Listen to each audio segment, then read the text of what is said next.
today, but this obviously comes just a couple of weeks after a shooting at the White House correspondence. We want to get right to the breaking news. Reports of dozens of shots fired at the White House. The Secret Service clearing the White House north lawn. News reporters rushing inside, taking shelter in the briefing room. ABC's senior White House correspondent Selena Wang was outside when this all unfolded. Selena, you are now in the briefing room safe. What are you learning about what happened?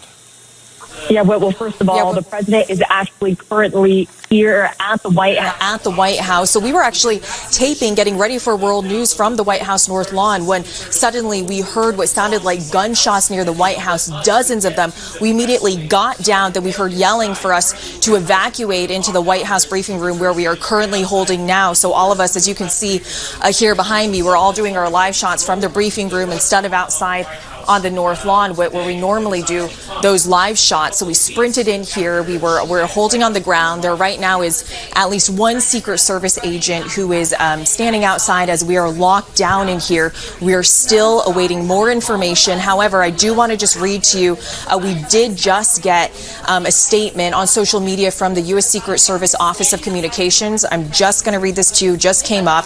It says, quote, U.S. Secret Service personnel are on the scene of an officer-involved shooting at 15th Street and Independence Avenue in Washington, D.C.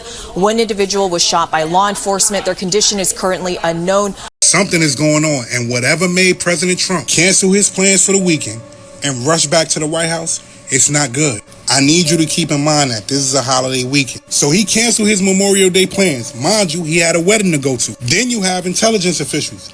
They canceled their plans for the weekend as well. Now, when you go down the rabbit hole and put two and two together, the only thing that makes sense is this. Now, allegedly, you have people saying that his daughter, Ivanka Trump, was targeted in an assassination attempt. Mind you, this man had the blueprint to Ivanka's home in Florida.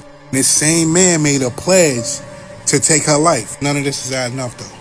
They're saying that President Trump was rushed to the White House to have a war meeting. Something's going on that they're not telling us about. This man canceled his trip to his son's wedding this weekend. You had J.D. Vance being rushed back to the White House. Then you have CBS saying that the United States prepares new military strikes against Iran. Then you have the airspace in Iran completely clear. I don't know what's going on, but the energy feels off.